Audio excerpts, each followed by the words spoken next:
Sambutan ulang tahun ke-57 penubuhan Yayasan Tunku Abdul Rahman atau YAITA telah dirasmikan oleh Yang Berhormat Dato' Aaron Agodagang, Menteri Perpaduan Negara merangkap pengerusi YAITA. Ditubuhkan di bawah Akta Parlimen pada tahun 1966, yayasan ini merupakan satu tanda penghormatan kepada Perdana Menteri pertama Malaysia Tunku Abdul Rahman Putra Al-Haj dengan objektif penubuhan untuk membangunkan generasi muda Malaysia bagi membentuk masa depan yang lebih baik untuk diri mereka dan komuniti melalui akses dan pemerkasaan pendidikan tinggi. Jadi sambutan 57 tahun ni sebenarnya ada 3 objektif. Yang pertama, kita nak meraihkan dan juga menyambut semua sumbangan-sumbangan yang untuk mengenang jasa almarhum Tunku Abdul Rahman melalui semua sumbangan dan juga program-program yang pernah dilaksanakan oleh Yayasan Tunku Abdul Rahman sejak penubuhan dia pada tahun 1966. Yang kedua, kita juga ingin berkongsikan strategi baru YAITA untuk menyokong dan memperkasakan golongan belia melalui program mentoring, melalui beasiswa dan juga melalui program kepimpinan. Dan yang ketiga juga kita ingin merayakan dan juga menyampaikan penghargaan kepada partners-partners, rakan kongsi yang telah pun memberi derma ataupun memberi kolaborasi kepada kita sejak strategi baru ni telah pun dilaksanakan sejak tahun 2020. Selama 57 tahun, YAITA telah membantu lebih 9,000 belia. Kini, yayasan memberi fokus untuk memperkasakan golongan muda, terutamanya daripada latar belakang yang kurang berkemampuan melalui program Closing the Gap. Jadi program Closing the Gap ni sebenarnya telah bermula pada tahun 2017. Masa tu ada sebuah program independen di bawah naungan Yayasan Teach for Malaysia. Saya juga adalah salah satu pengasas bersama program ni bersama 3 orang alumni daripada program Teach for Malaysia. Dan program ni sebenarnya adalah program mentoring ataupun selama 2 tahun untuk menyokong dan memperkasakan pelajar daripada sekolah menengah melalui mentoring dan juga program-program untuk membantu mereka untuk mencapai cita-cita universiti dan juga untuk mendapatkan bantuan kewangan ataupun beasiswa. Jadi sejak 2019 YAITA telah pun membawa masuk Closing the Gap ni dan mulai itu Closing the Gap merupakan salah satu macam tunjang pilar kita lah di mana kita fokus kepada akses kepada higher education untuk khususnya golongan yang kurang diwakili ataupun golongan berpendapatan rendah dalam sekolah menengah.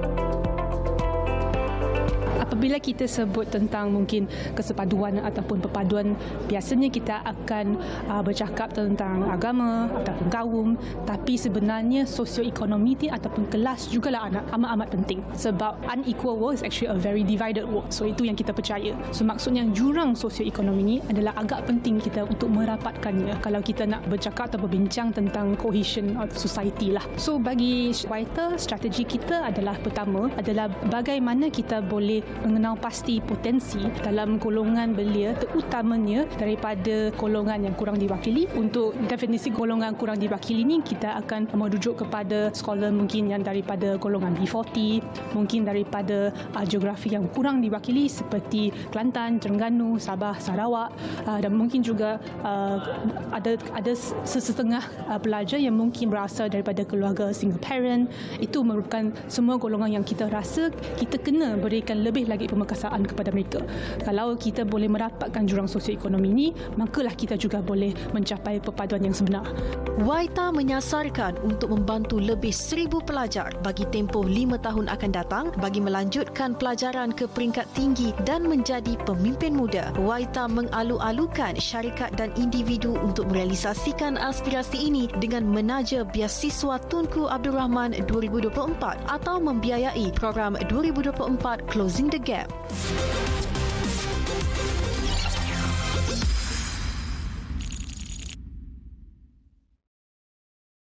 Assalamualaikum, salam Malaysia Madani. Anda bersama saya Aisyah Adam Abu Hari dalam Darah Muda. Terima kasih untuk sertajaan daripada Majlis Reka Bentuk Malaysia MRM. Baik, hari ini Darah Muda bersama dengan Yayasan Pendidikan Antartika Sultan Mizan atau YPASM yang ditubuhkan pada tahun 2012 di mana pelbagai program pendidikan yang dijalankan selain memberikan pendedahan kepada belia tentang pelibatan Malaysia di wilayah kutub sekaligus dapat memupuk minat dalam pendidikan sains dan perubahan iklim global. Dan untuk itu bersama saya hari ini dua tetamu tetamu yang telah berada di studio. Saya perkenalkan pertama saudara Muhammad Fardi Muhammad Ibrahim yang merupakan Ketua Pengurusan Perkhidmatan dan Komunikasi Yayasan Pendidikan Antartika Sultan Mizan YPASM, dan saudari yang di sebelah sana juga, saudari Hanifah Muhammad Rafiq yang merupakan alumni Ekspedisi Pendidikan ke Wilayah Arktik 2016 anjuran YPASM. Selamat datang ke Darah Muda. Baik, sebagai permulaan mungkin penonton kita nak tahu dulu, saudara Muhammad Fardi boleh kongsikan apa sebenarnya peranan YPASM ini? Terima kasih Ain. Okey, jadi seperti yang Ain maklum tadi, Yayasan Pendidikan Antartika ditubuhkan pada tahun 2012. Ditubuhkan selepas lawatan kerja. Waktu tu Kebawah Duli Mahmudja Sultan Mizan berangkat ke Antartika untuk lawatan kerja. Waktu tu beliau baginda yang menjadi yang di-Pertuan Agong yang ke-13. Jadi sebenarnya perubahan tu YPASM, Yayasan Pendidikan Antartika, ditubuhkan. Jadi fungsi YPASM ni adalah untuk mengekalkan keberadaan Malaysia di benua Antartika dan juga mengekal melalui penyelidikan Antartika, dan kita juga terlibat dalam penyelidikan di wilayah Arktik. Cuma nama dia itu lebih kepada Antartika lah. Okey, antara aktiviti utama yayasan ni untuk mengekalkan keberadaan kita tu adalah memberi grant penyelidikan kepada saintis, terutamanya saintis muda. Untuk membolehkan saintis-saintis Malaysia ni menjalankan penyelidikan dan ke Antartika untuk menjalankan penyelidikan lah. Dan pada masa yang sama kita juga berperanan untuk menyebarkan maklumat dan isu-isu penting semasa berkaitan pencarian ais yang berkait rapat dengan Antartika ni, dan juga amat berkait rapat dengan perubahan iklim kepada rakyat Malaysia. Dengan mengadakan berbagai program lah. Salah satunya program ekspedisi pendidikan ke wilayah Arktik, yang mana pada tahun 2016 kita dah bawa Cik Hani ni. Waktu tu dia pelajar tingkatan 4 sekolah di Terengganu. Waktu tu kita adakan satu program untuk pelajar sekolah, dan alhamdulillah lah Cik Hani terpilih. Jadi itu antara program-program yang kita jalankan lah. Baik, sebelum kita nak dengar pengalaman Cik Hanifah sebagai alumni ekspedisi pendidikan ke wilayah Arktik, kita nak tahu juga, kita sedia maklum bahawa isu perubahan iklim dunia sering dikaitkan dengan pencairan ais di Arktik dan Antartika, dan jika perubahan iklim ni terus berterusan, kan, apa sebenarnya impak kepada Malaysia, tuan? Terima kasih sekali lagi. Secara fizikalnya Antartika dengan Malaysia ni terletak dalam jarak lebih kurang 10,000 km. Tetapi apa yang berlaku di Malaysia akan memberi impak kepada Antartika dan juga wilayah Arktik, dan apa yang berlaku di sana akan memberi impak kepada kita, negara Malaysia yang berada di wilayah tropika. Dan saintis menyatakan perubahan iklim ni dikaitkan dengan satu proses pergerakan suhu dan jangka masa panjang. Jadi pakar-pakar dunia, terutamanya Intergovernmental Panel on Climate Change, telah membuktikan bahawa perubahan iklim ni disebabkan oleh kerja-kerja manusia, pembakaran karbon daripada zaman revolusi perindustrian lagi. Jadi sebagai sebuah Antartika dan Arktik ni menyimpan kandungan ais yang sangat besar. Dan sangat banyak. Sekiranya semua ais dicair, paras air laut akan meningkat lebih 70 meter. Jadi negara-negara yang berada di bawah paras laut akan terancam, dan seterusnya akan memberi pelbagai impak. Contohnya food security, biodiversity, kehilangan tempat tinggal di persekitaran, forced migration dan sebagainya. Itu jadi kita kena bersedia dari awal. Dan antara kajian yang telah dijalankan oleh Yayasan Pendidikan Antartika menunjukkan pengurangan ais di Arktik dan Antartika akan mempengaruhi musim monsun di tropika. Pengurangan ais akan menyebabkan musim kemarau yang lebih panjang di Malaysia. Lebih panjang. Jadi itu penyelidikan yang dilakukan, yang telah dilakukan. Jadi apakah tindakan kita? Adakah kita bersedia? Itu kita kena fikirkan. Itu persoalan. Jadi kita buat kajian dan kita tinggalkan persoalan itu. Itu antara kesan-kesannya yang terhadap Malaysia, tuan-tuan. Baik, kita nak dengar juga pengalaman Cik Hanifah selaku alumni ekspedisi pendidikan ke wilayah Arktik. Bagaimana? Mungkin boleh kongsikan pengalaman anda berada di sana. Terima kasih Cik Ain. Jadi ekspedisi yang saya sertai ini dikelola oleh satu badan NGO yang berpusat di Quebec, Kanada. Namanya Students on Ice. Jadi YPSM dengan kerjasama Students on Ice pada tahun 2016 tu menghantar 3 orang wakil lah, yang salah seorangnya saya. Jadi ekspedisi ini menggunakan mod pengangkutan utama menggunakan kapal layar, dan kami bermula di Iqaluit, Kanada, dan sepanjang 2 minggu kami berlayar di sekitar kawasan utara Kanada, merentasi Davis Straits ke kawasan Greenland, dan akhirnya pelayaran kami berakhir di Kangerlussuaq di Greenland. Jadi antara memori yang saya paling ingat sekali sampai sekarang adalah semasa kami berlabuh di Evigat Fjord di Greenland. Jadi di sini kami menyelusuri kawasan perairan di banjaran Greenland tersebut, dan kami juga mendaki di kawasan pegunungan di sekitar kawasan tersebut lah. Dan di sini kami belajar banyak tentang biodiversity Arktik, bentuk-bentuk geografi Arktik, dan bagaimana hidupan di sana berinteraksi dan saling bergantung dengan persekitarannya. Dan momen yang saya paling terkesan sekali sehingga hari ini adalah apabila kami menaiki bot Zodiac mendekati sebuah ice cap. Jadi ice cap ni untuk konteks dia adalah asal dari mana iceberg datang. Apabila sepihan kecil daripada ice cap ni pecah, dia akan dibawa ke laut sebagai iceberg. Jadi kita tahu betapa besarnya iceberg ni, dibayangkan betapa besarnya source asal dia tu ice cap. Jadi semasa kami mendekati ice cap tersebut, kami dapat lihat di permukaannya berwarna hitam, tapi tak macam yang kita expect. Ais patutnya memutih kan. Jadi apabila kami bertanya dengan pakar-pakar yang mengikuti ekspedisi tersebut, kami difahamkan bahawa warna hitam tersebut datang daripada mendapan jelaga-jelaga asap dan juga karbon daripada udara. Jadi semakin banyak pencemaran yang termendap di permukaan ice cap, semakin rapuh ice cap tersebut dan semakin mudah untuk dia pecah. Dan bila dia pecah juga, dia akan jatuh ke kawasan perairan di sekitar banjaran tersebut, dan dia akan menghasilkan satu tsunami. Dan jika pecahan itu besar, tsunami tersebut boleh menghancurkan kawasan penempatan orang asli di sekitarnya. Dan bukan itu saja yang kita bimbang, bila macam Mr. Fadi cakap tadilah, bila ada pencairan ais di kutub, dia akan menyebabkan peningkatan paras air laut.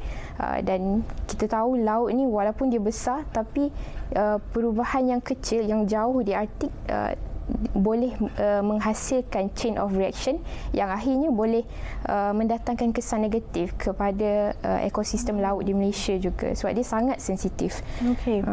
Dan pengalaman yang dikongsikan oleh Cik Hanifah ni sebenarnya memberikan kesedaran kepada kita yang mendengar ni, sebenarnya asbab tangan-tangan manusia inilah yang menyebabkan perubahan iklim ini berlaku. Betul. Baik, mungkin Tuan juga boleh kongsikan bagaimana sebenarnya manusia, kita sebagai penduduk di muka bumi ini kan, sekecil-kecil perkara yang boleh kita lakukan, sebesar-besar usaha yang boleh dilakukan untuk menyelamatkan alam kita ni.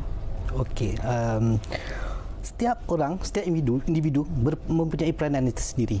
Okey, jadi kalau kita tengok plan-plan yang telah digariskan oleh kerajaan dan sebagainya, setiap individu itu ada role. Jimatkan tenaga, dengan melakukan pencemaran dan menggunakan resources secara berhemah. Itu penting. Kalau contohnya rakyat Malaysia ni, kalau kita dengar sangat tendensi untuk membazir makanan dan resources sebagainya, itu antara contoh-contoh tindakan individu yang kita boleh buat. Apapun datang daripada diri kita sendiri. Jadi sekecil-kecil tindakan itu akan menyumbang kepada apa yang berlaku di peringkat global. Betul, walaupun sekecil-kecil perkara. Betul. Baik, saudari Hanifah, mungkin kita lihat dalam sejarah perundingan membabitkan pengurusan pelepasan GHG, banyak negara penyumbang terbesar pelepasan GHG saling berdalih dalam mengambil tanggungjawab ini. Dan bahkan Donald Trump pada tahun 2016 juga telah mengeluarkan Amerika Syarikat daripada Perjanjian Paris kerana bimbang ianya akan menjejaskan kegiatan ekonomi Amerika Syarikat. Memandangkan Malaysia ini bukanlah penyumbang terbesar pelepasan gas rumah hijau ini, adakah keperluan Malaysia mengambil tanggungjawab bersama mengurangkan pelepasan GHG? Soalan yang sangat menarik dan telah sekian lama sekali dibincangkan dalam banyak perundingan berkenaan pengurusan alam sekitar. Tapi bagi saya sendiri, kalau kita asyik mahu menuding jari dan saling berdalih sampai bila-bila pun sebenarnya masalah ini tak akan dapat selesai dan kita tak akan boleh mulakan apa-apa tindakan perubahan untuk menghentikan pemanasan global dan perubahan iklim.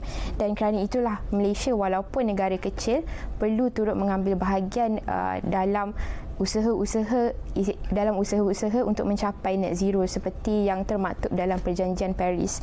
Dan juga kalau kita nak bincang berkenaan siapa yang salah, kalau kita tengok ranking-ranking pelepasan gas rumah hijau tertinggi di dunia, kalau ikut ranking tahunan sahaja, China berada pada ranking teratas dan kemudian diikuti dengan Amerika Syarikat dan di kedudukan ketiga India dan Kesatuan Eropah. Tapi data ini saja tak adil untuk kita menyalahkan China semata-mata, sebab China dan India mereka adalah negara yang baru sahaja membangun dan pelepasan gas rumah hijau mereka adalah sangat recent, baru dalam beberapa tahun ini, manakala Amerika Syarikat dan Kesatuan Eropah telah sekian lama semenjak revolusi perindustrian. Mereka punya pelepasan gas rumah hijau kekal tinggi. Dan kalau kita tengok statistik jumlah pelepasan semenjak revolusi perindustrian, Amerika Syarikat dan Kesatuan Eropah sahaja dah 50%, separuh daripada totalnya daripada mereka sahaja. Manakala India cuma 3%, dan China cuma 13%. Dan macam itulah, berbalik kepada kalau kita nak salahkan siapa sampai kiamat pun memang takkan habis soalan tu. Mungkin boleh tambah sikit. Dalam konteks ni mungkin Antartika adalah model terbaik bagaimana semua negara bersatu hati untuk memelihara satu benua. Okey, seperti yang kita maklum, pada tahun 1980-an ketirisan ozon yang pertama dijumpai di Antartika, dan ketika ini melalui Montreal Protocol 1987 negara-negara telah bersatu hati ban CFC, chemical yang membawa kesan kepada penipisan lapisan ozon. Okey. Jadi hasilnya sekarang ni saintis telah mendapati ozon di Antartika semakin pulih. Bahasa mudanya sekarang makin healing. Makin healing. Jadi telah terbukti sekiranya kita semua negara bersatu hati, tidak menuding jari sesama lain dalam berusaha untuk mempertahankan sesuatu kos ataupun kita punya usaha, dan insya-Allah akan berjaya. Baik, saudari Cik Hanifah, mungkin kita sedia maklum kerajaan telah melancarkan Pelan National Energy Transition Roadmap dengan matlamatnya untuk mencapai net zero GHG emission menjelang 2050. Pada pendapat Cik Hanifah, adakah cita-cita ini terlalu tinggi? Boleh capai ke? Soalan yang menarik dan sangat relevan dengan apa yang kita tengah lalui sekarang. Sebenarnya berikutan daripada soalan Cik Ain tadi, kita ada sebab kedua kenapa Malaysia perlu ambil bahagian dalam agenda net zero. Sebab kedua adalah peluang ekonomi yang agenda ini akan tawarkan pada masa hadapan. Dan apabila semua negara berlumba-lumba ke arah net zero, mereka mahukan negara-negara yang boleh menjadi pembekal tenaga bersih, dan Malaysia sebenarnya mempunyai potensi tinggi untuk membekalkan tenaga biogeosim dan tenaga hidrogen. Dan kita juga rakyat kita ramai yang ada kepakaran dalam bidang oil and gas, dan kepakaran ini boleh ditransferkan kepada bidang penjanaan biogeosim dan juga hidrogen. Berkenaan cita-cita untuk mencapai net zero menjelang 2050, untuk konteks kita kena faham dulu apa itu net zero. Sebenarnya net zero ni dalam kata mudah, apabila kita hasilkan satu molekul gas rumah hijau, kita juga lakukan apa-apa usaha untuk singkirkan satu molekul itu daripada ekosistem kita. Dan usaha-usaha ini boleh melalui pelbagai cara lah, dengan cara peralihan kepada teknologi yang lebih bersih, usaha untuk pemeliharaan alam sekitar, dan juga menggunakan tenaga secara efisien. Dari segi globalnya, banyak syarikat besar dah mula untuk bergiat aktif untuk mencapai net zero. Bahkan syarikat Apple, mereka mereka kini hampir mencapai target mereka untuk menjadi syarikat net zero menjelang 2030, sangat awal.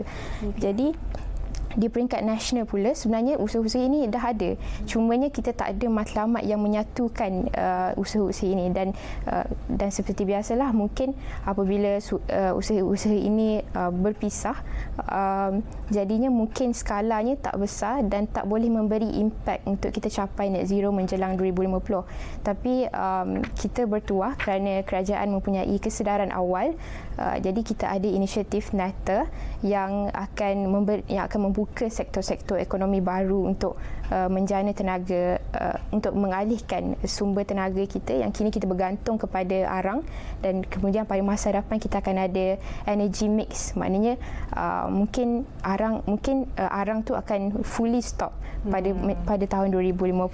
Dan apabila dah ada inisiatif daripada kerajaan, insya-Allah sektor-sektor swasta dan kerajaan akan follow up dengan usaha net zero, dan kalau usaha ini konsisten dan dilakukan dengan teliti, saya rasa kita boleh capai matlamat tu. Kita sama-sama doakan moga aspirasi ini tercapai. Dan mungkin saudara Muhammad Fardi, adakah wajar Malaysia menghantar lebih ramai golongan muda untuk terlibat dalam penyelidikan seperti ini? Ya, sudah pasti. Sebab Antartika dan Arktik ni adalah litmus kepada perubahan iklim dunia. Jadi di Yayasan Pendidikan Antartika Serta Mizan, kita sentiasa menggalakkan saintis-saintis muda untuk terlibat dalam satu penyelidikan bertaraf global untuk sama-sama menyumbang kepada penyelesaian masalah dunia. Okey, di Yayasan sendiri saya dah maklumkan tadi, kita ada bagi geran kan. Jadi salah satu ni ialah program fellowship ni memang kita khaskan untuk golongan muda. Untuk saintis muda apply dengan kita, mohon geran dan menjalankan pendidikan Antartika. Okey, untuk seterusnya mungkin kita nak dapatkan pandangan daripada Cik Hanifah. Kalau kita lihat pembuat dasar-dasar kerajaan dalam kalangan golongan dewasa kan hari ini, adakah mungkin kerajaan perlu metengahkan idea dan pandangan daripada anak-anak muda dalam hal-hal seperti ini? Saya rasa perlu, kerana pada masa hadapan anak-anak muda yang akan mewarisi negara dan mewarisi dunia. Dan kalau isu-isu alam sekitar ni kita tak dimulakan dari sekarang, dan kalau kerana kebanyakan yang membawa isu-isu alam sekitar ni datangnya daripada anak muda, kerana kita yang akan mewarisi masa hadapan kan. Jadi perlu untuk kerajaan dan juga penggubal polisi mengambil kira suara-suara anak muda, dan kita banyak membawa tentang agenda walkable cities. Kita mahukan bandar-bandar yang lebih bersih dan boleh untuk kita berjalan dan berkurang untuk bergantung kepada kereta, kerana kereta adalah antara sumber tertinggi pelepasan gas rumah hijau.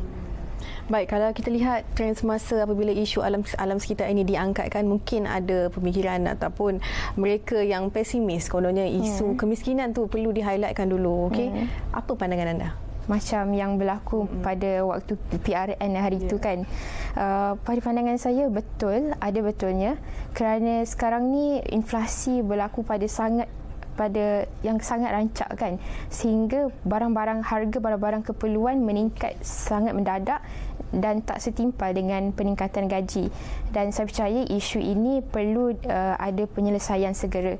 Tapi kita tak boleh nafikan, sebagai penggubal polisi, kerajaan perlu berfikir untuk jangka masa panjang untuk ekonomi rakyat, kerana isu ekonomi rakyat dan isu alam sekitar adalah saling sambung dan tak boleh dipisahkan.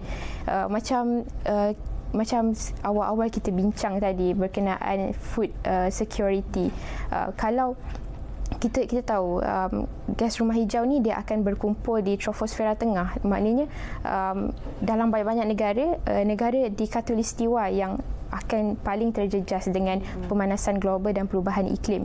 Dan apabila perubahan iklim ni teruk, dia akan menerukkan lagi musim panas dan juga musim kemarau pada awal tahun. Lebih ekstrim lagi. Lebih ekstrim. Baik, kita harapkan kerajaan selepas ini mengetengahkan lagi suara dan pandangan anak muda seperti saudari Cik Hanifah hari ini yang berkongsi pengalaman beliau sebagai alumni Ekspedisi Pendidikan ke Wilayah Arktik 2016. Dan untuk itu kami di Darah Muda ucapkan terima kasih kepada kedua-dua tetamu kita, juga kita Tuan Muhammad Fardi bin Muhammad Ibrahim, Ketua Pengurusan Perkhidmatan dan Komunikasi Yayasan Pendidikan Antartika Sultan Mizan YPSM, kerana bersama-sama kita dalam Darah Muda hari ini. Untuk itu sekian daripada saya Aisyah Adam Abhari. Jumpa lagi di Darah Muda akan datang. Assalamualaikum dan jumpa lagi. Terima kasih.